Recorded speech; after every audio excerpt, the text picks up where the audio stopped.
Cart, the biggest question right now in our circles is, does the Big Ten stink in March? And why does the Big Ten stink in March? Do you want to answer that question? Uh, the Big Ten has stunk in March. Kind of what the last. Let's focus on the last 2 to 3 years in general. Okay, you want to know why? You want to know why it stunk and continues to stink? Why? Because a lot of those players from the teams that stunk are still on those teams in March. Trace Jackson Davis has stunk in March his whole career. Like he has faltered out like with Indiana in March every single year he's been there. And whether that be that might be because of the people around him and the talent around him this year, but at the same time, the results always going to come back and be the same.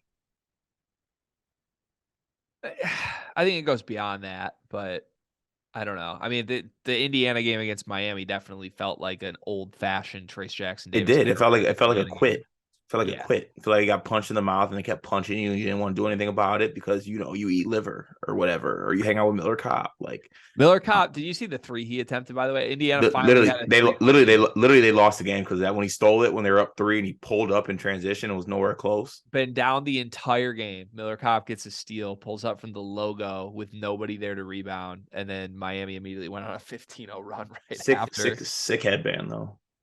Crazy. I have a theory. I Love think theories. I think one man has broken Big Ten basketball, and it's not going to be who you think. You want to guess who the one man who has broken Big Ten basketball is?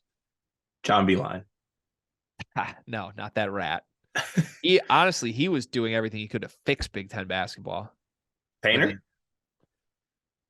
Not Painter, but an accessory, an accomplice to Matt Painter. David Warren. No, not David Warren. Who? Um, this is crazy, but I'm very confident. The man who has broken Big Ten basketball card is Isaac Haas. Isaac Why? Haas broke Big Ten basketball. Because he had herpes. He did have herpes, but no, that's not the only reason why. Isaac Haas broke Big Ten basketball. This is why. Matt Painter was a coach in the Big Ten for probably like 8 years before Isaac Haas came into his hands, right? And I should be careful with the way I say came into his hands. But anyway, Matt Painter, Yo. Matt Painter had great teams, good teams and great teams that were built as just normal basketball teams, right? We had Robbie Hummel, we had Jawan. Are you all right? I can't get over that. No, I'm sorry, but you can keep going. That's ridiculous. That is wild. I didn't expect I was going there, but then you made the herpes joke, and like, what am I supposed to do? Oh, it's my fault. Okay, go keep cooking. The man who broke Big Ten basketball is Isaac Haas. Matt Painter had good teams before Isaac Haas was there. Okay. He had Robbie Hummel, Jawan Johnson. Even after that, he was building teams with like AJ Hammonds. Were any of those teams that good? No, but they were normal basketball teams that like after long enough, Matt Painter would have found the right team. All of a sudden though, he gets Isaac Haas on his team. Okay.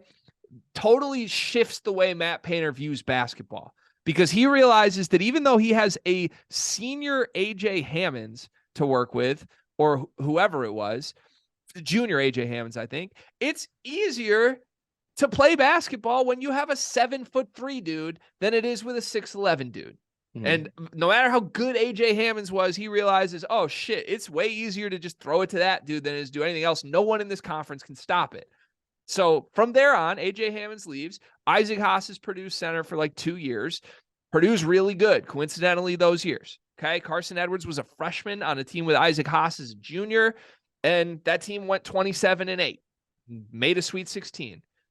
Problem is that wasn't a one-time thing, Cart. After Isaac Haas, what did he do? He said, I need Matt Harms. He kind of looks like Isaac Haas. He's 7'4". The problem, Matt Harms stunk. What did he do after getting Matt Harms? Cart said, I need another Isaac Haas. I'm going to go out and find Zach Edey. What's he going to do after Zach Edey, Cart? Willie Berg. What's he going to do after Willie Berg, Cart? It doesn't matter. He's just going to find 7'5" dudes. And here's the problem. He has found out that this is a cheat code to winning in the Big Ten. Because Big Ten refs, officials, teams, programs, schools, players, everybody in the Big Ten just allows a team that wants to play through the post to do whatever the hell they want in the post. That's all it is. It's half-court basketball. It's post. So when Purdue found out that Isaac Haas was the cheat code, every other Big Ten program spent the next 6 years coming up with a way to stop Isaac Haas. And that has doubled down and snowballed on this problem from a league that was already slow and methodical and post-heavy into a dramatic version of it that is now just teams trying to beat Purdue in the regular season, when in reality, Purdue can't even win in March. Nobody can win in March. But none of these teams are bucking the trend except for like Penn State. Penn State's the only team this year that said, we're going to do the opposite of that. We're going to zag when everybody else zigs. And Penn State was awesome down the stretch of the season.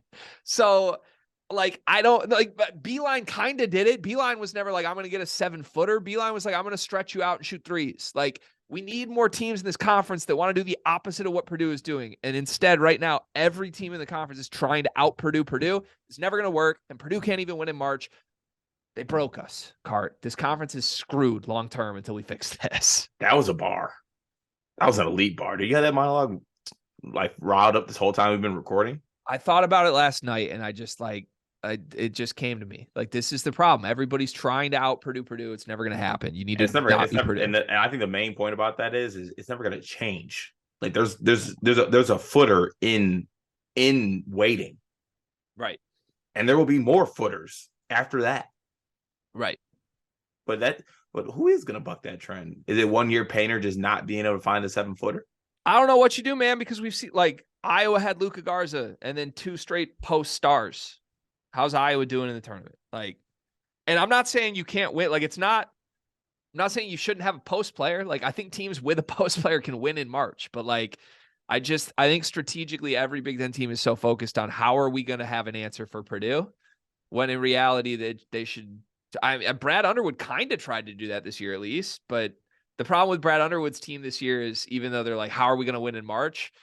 Brad Underwood still doesn't even know how he wants his own team to win. And now the thoughts are just, why do I hate the makeup of every Big Ten team except for Northwestern and Penn State?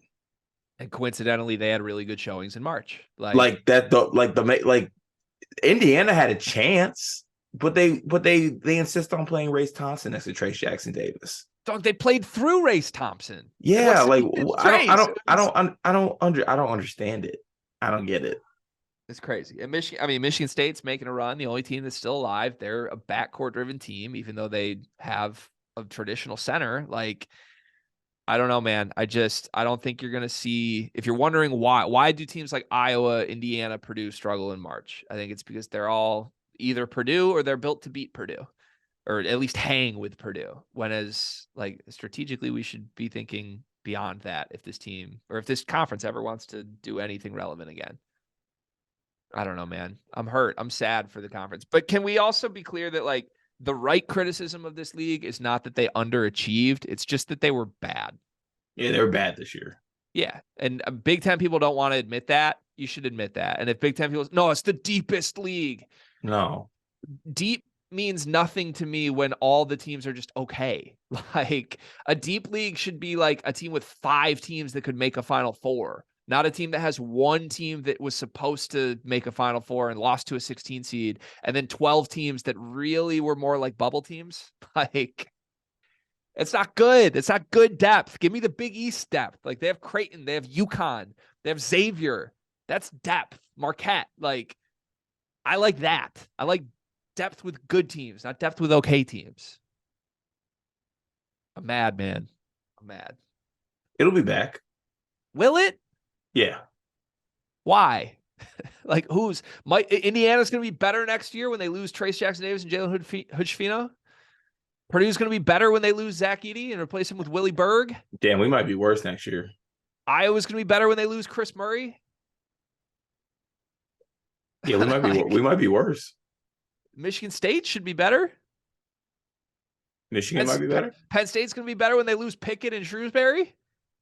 Northwestern's better when they lose Boo and Audige? Like, this conference is cooked, man. It's absolutely cooked. I don't know what you do anymore. I don't know what you do. That sucks. The state of Michigan's the only one trying to hold this thing together. And well, we're going to have to do our part. Your team is doing their part, man. I wish you the best of luck. I hate life. I hate this conference. I'm mad. All right. Sorry, Big Ten fans. I guess that's our answer. That's why Big Ten basketball is broken. It's Isaac Haas. Use protection.